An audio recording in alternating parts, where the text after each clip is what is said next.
Existe uma conspiração secreta em Elbaf. A cada novo capítulo, com cada novo detalhe, o mundo dos gigantes se torna um quebra-cabeça ainda maior. Porém, na magia do Oda, ele vai construindo a história e recheando de detalhes, enquanto os leitores sempre focam nos maiores conflitos.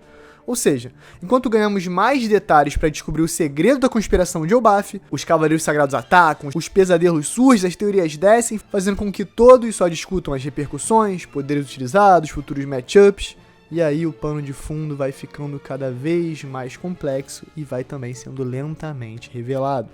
Mas aqui no canal Chapéus de Palha, assim como Shanks, podemos usar o nosso Haki da Observação avançado em Elbaf para entender exatamente o que aconteceu. O Loki matou seu pai, Rei Harold? O Yaru é realmente um ancião inocente? O príncipe amaldiçoado comeu a fruta lendária? Será que essa fruta é a mesma de Nika? Um paralelo histórico muito interessante chamou a atenção depois que o Usopp deu um tapão na espada na cabeça do Yaru. Eu acho que agora realmente já dá pra saber se, independente da verdadeira natureza do príncipe Loki, o Rei Harold não foi morto por seu filho. Então fala galera, Chapéu de Palha aqui, eu sou o Derek, deixa o like, se inscreve, essa teoria é bem interessante. Vamos pegar contos antigos da Europa, vamos trazer referência dos vikings, claro, e também de um certo jogo de carta bem curioso. Essa teoria é do Chave lá no X, vou deixar o link na descrição, e se puder, dá essa moral pra gente, dá uma hypada no vídeo, let's go, o Alanzito chama a vinheta.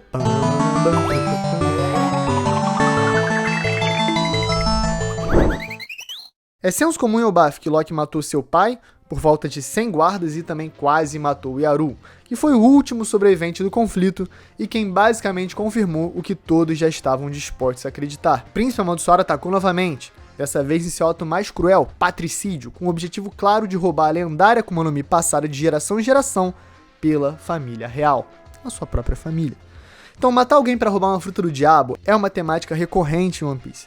Foi assim que o Barba Negra conseguiu a Yami no Mi e também o ódio de todos os piratas do Barba Branca por quebrar a regra sagrada da tripulação.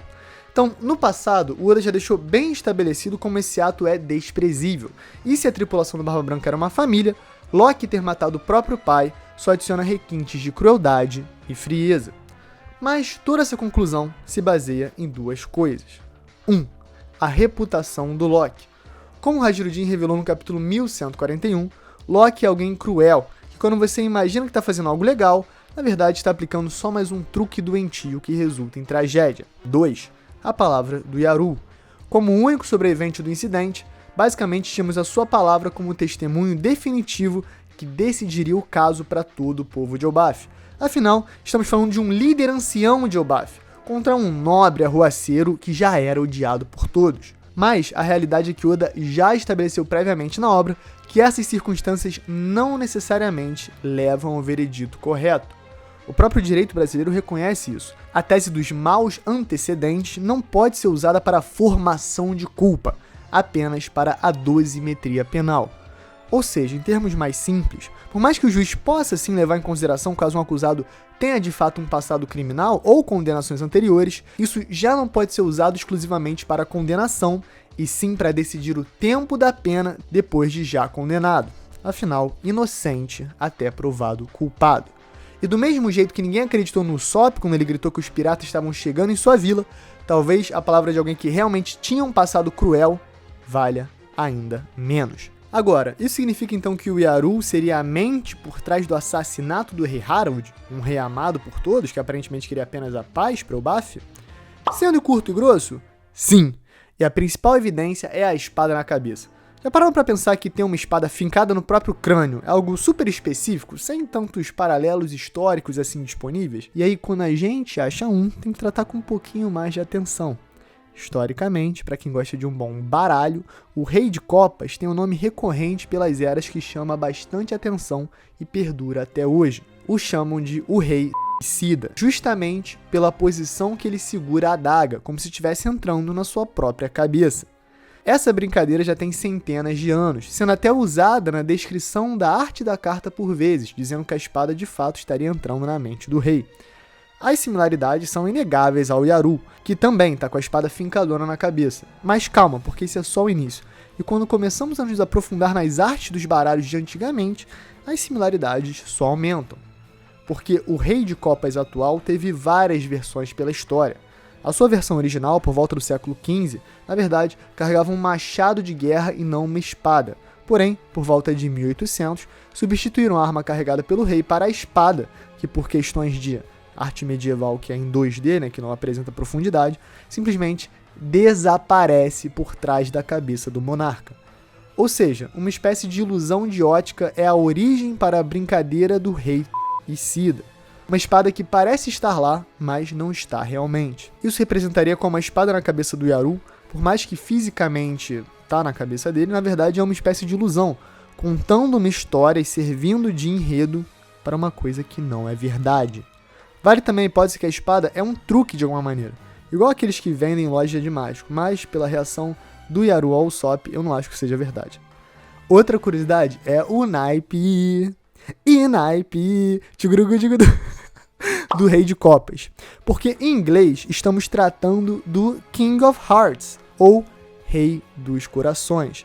E todo mundo conhece a expressão, né? Levar uma facada no coração, ou levar uma facada no peito. Isso geralmente envolve uma traição de alguém próximo a você, alguém que tinha acesso ao seu coração. E já que estão falando do Rei de Copas, né, dos corações, faz completo sentido. Desde a primeira aparição do Rei Harold, eu já fiquei bem curioso sobre como o Loki carregava um martelo que agora sabemos que se chama Ragnar. E como na verdade quem carregava uma espada era o próprio Rei Harold. Logo, não faria tanto sentido o Loki ter usado uma espada para tentar matar o Yaru.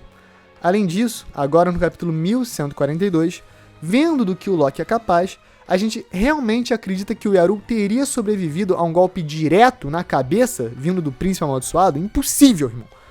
Lembrando que, durante o flashback da Big Mom, mais de 60 anos no passado, o seu parceiro e também ex-capitão dos Piratas Gigantes, Yoru, foi morto com um só golpe da Lily em criança. Logo, não é como se estivéssemos falando de um nível de resistência tão lendário assim de gigantes com mais de 400 anos de idade.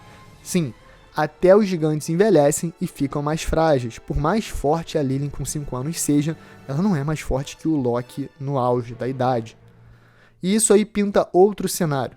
E se em um momento oportuno, Yaru não esfaqueou Harold pelas costas, e sim pela frente.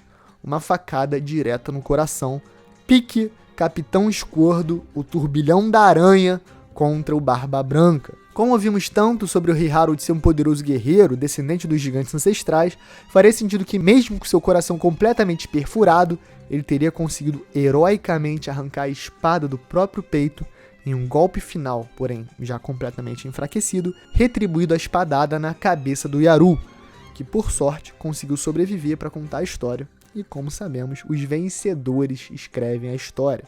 Sem esquecer que no quadro o Rei Harold também está segurando uma espada que tem a guarda bem parecida com o que está na cabeça do Yaru. Agora, outro detalhe bem curioso.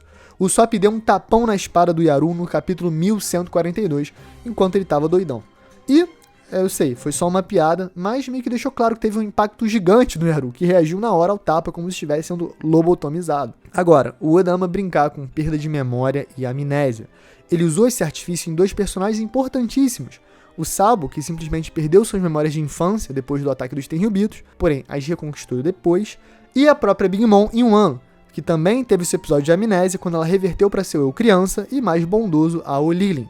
E assim como o Sabo, ela também reconquistou a memória e a própria personalidade depois desses fatos. Então, só para deixar registrado, talvez o Yaru tenha sim esquecido do combate e relembre do que aconteceu agora, revelando toda a verdade. Só que, sendo bem sincero, eu acho que é mais difícil o Oda ir por esse lado de novo, só tô querendo deixar registrado aqui no vídeo, mas eu não acredito nisso. Agora, vamos voltar aos Vikings, a maior inspiração cultural e mitológica para os guerreiros gigantes de Elbaf. Como já comentamos aqui no canal, Yaru é um nome que vem de Jarl, expressão antiga que significa chefe ou líder da tribo. Por estarmos falando de uma sociedade guerreira do passado, por vezes o próprio Jarl era mais poderoso politicamente que o rei, pela sua proximidade das tropas e dos guerreiros, né, poder bélico da nação, ou tribo, ou entidade que for. Agora, isso nos leva à história de uma figura infame na Escandinávia, Hakon Jarl, um Jarl do passado que conquistou a alcunha de Hakon, o Mau. Ele foi o virtual líder da Noruega por mais de 20 anos durante o fim do século X, mas para chegar até lá, ele passou por muitas atribulações e derramou bastante sangue. Antes desse período, ele entrou em uma guerra contra o rei da região, chamado de Rei Harold, e aí, eventualmente, ele perdeu, tendo que fugir, sendo exilado para a Dinamarca, onde lá conspirou junto com outra famosa figura chamada de Harold Bluetooth. E sim, ele é literalmente a inspiração, ele que dá o nome para o avanço tecnológico que tem no seu telefone, o Bluetooth. Agora, o rei Harold norueguês, então, foi traído pela dupla Bluetooth e Hakon Jarl o Mal, deixando na história para ele o peso de ser conhecido até hoje como um dos maiores traidores de toda a Escandinávia. Mas essa traição não foi algo tão simples assim. Alguns dizem que ele foi injustiçado porque Hakon Jarl queria se vingar do rei Harold norueguês porque ele teria matado o seu pai. Então, existe um mundo onde em One Piece, o pai do rei Harold gigante de One Piece, né, de Elbaf, na história poderia ter matado o pai do Yaru, assim gerando um enredo para a traição e vingança do Yaru de One Piece em paralelo à história viking antiga. E falando em paralelo, tem mais um que é bem interessante. Eventualmente, o Bluetooth deixou de lado suas crenças pagãs e se converteu ao cristianismo, inspirando boa parte da nação. Talvez isso seja representado na história pelo rei Harald, buscando o caminho da paz e tentando abrir Elbaf para o mundo. Porém, como sabemos, Yaru não queria esse caminho.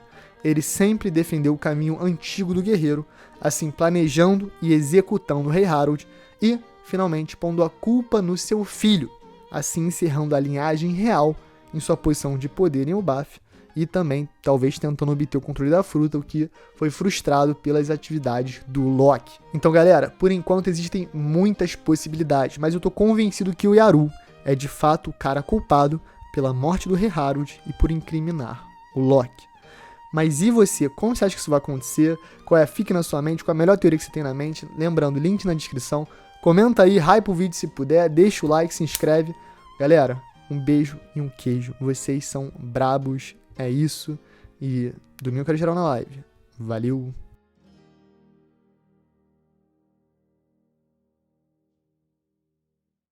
Pode palha secreto. Cara, eu tava pensando assim comigo.